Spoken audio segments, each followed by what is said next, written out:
پھر اس کے بعد سائپر کی بات آئی. سائپر کی بات جب آئی تو اس میں جو ہمارے سیکیورٹی کونسل تھا اس کے سارے ممبران بھی لوگوں کو معلوم ہیں. ان میں ڈیفنس منسٹر بھی ہوتا ہے, اس میں پرائم منسٹر اور اپوزیشن لیڈر بھی ہوتا ہے, اور اس میں تینوں افواج کے سربراہان بھی ہوتے ہیں. تو انہوں نے ان کو انڈورس کیا کہ سائپر آیا ہے اور اس پہ ہم ناراض ہیں, اور امریکن ایمبیسی کو یہاں بھی اور امریکہ میں بھی ایک ڈیمارش بھیجنی چاہیے کہ اس کی مذمت ہم کرتے ہیں اور یہ اچھی بات نہیں ہوئی ہے. پھر اس کے بعد اس میٹنگ میں میرے خیال میں اپوزیشن لیڈر نہیں گیا تھا اس میٹنگ میں. پھر جب شہباز شریف کی حکومت بنی تو اس پہ ایک دوسری میٹنگ ہو گئی اور اسی میں بھی اس کو انڈورس کیا گیا کہ ہاں یہ لیٹر آیا ہے اور یہ دھمکی آمیز لیٹر ہے اور یہ انٹرنل افیئرز میں مداخلت ہے. اس لیٹر کو لوگوں نے ایک جوک سا بنایا. پھر اس کو عدالتوں میں اس نے سپریم کورٹ کو خود بھیجا تھا کہ اس کی جوڈیشل کمیشن بنائیں اور اس کی پراپر انکوائری کریں, لیکن جوڈیشل کمیشن نہیں بنی اور اس کو جیل میں ڈالا گیا. اسی طرح توشخانہ کی بات اس پہ آئی اور اس میں اس کو سزا بھی ہوئی اور سزا بھی ہائی کورٹ میں پھر معطل ہوئی, ختم نہیں ہوئی, معطل ہوئی. لیکن اس کے بارے میں بھی ان کا بھی کہنا ہے اور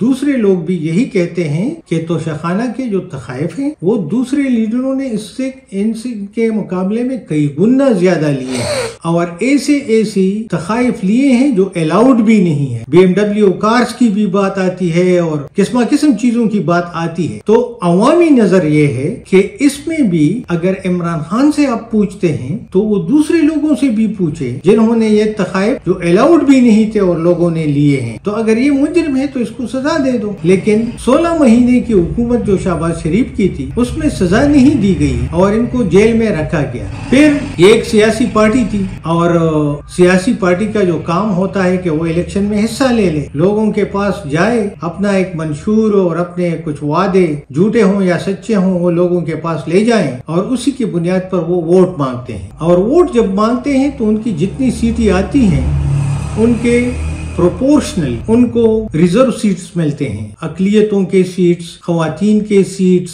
اس طرح سینٹ میں سیٹس. تو یہ ساری میں نے سنا ہے کہ 260 یا 266 کے قریب سیٹس ہیں جو وہ ریزرو آتے ہیں چاروں اسمبلیوں میں, سینٹ میں اور قومی اسمبلی میں. تو جب آپ ایک پارٹی سے اس کا انتخابی نشان لے لیں تو ایک تو آپ نے ان کے سارے کینڈیڈیٹس کو انڈیپینڈنٹ کر دیا. انڈیپینڈنٹ کینڈیڈیٹ جو ہے اس میں وہ لوٹاکریسی کی بات بھی آ جاتی ہے کہ اس پر وہ قانون لاگو نہیں ہوتا کہ وہ پارٹی چینج نہیں کر سکتا کیونکہ ان کے سرے سے پارٹی ہے ہی نہیں. تو ایک تو یہ کرپشن بڑھے گا, لوگ بکیں گے. آزاد ممبر جب پاس ہوں گے تو وہ بکیں گے بھی اور لوگ اسے بیچیں گے بھی, اور انہیں ووٹ اس ممبر کو فار ایگزامپل PTI کی وجہ سے ملا ہے اور وہ نون میں چلا جاتا ہے یا پیپل پارٹی میں چلا جاتا ہے تو مینڈیٹ تو چوری ہو گیا نا. ایک نقصان اس کا یہ ہے. دوسری بات یہ ہے کہ یہ 260 266 کے قریب سیٹس جو ہیں چاروں صوبائی اسمبلیوں میں, قومی اسمبلی میں اور سینٹ میں, ان سے یہ پارٹی محروم ہو جائے گی.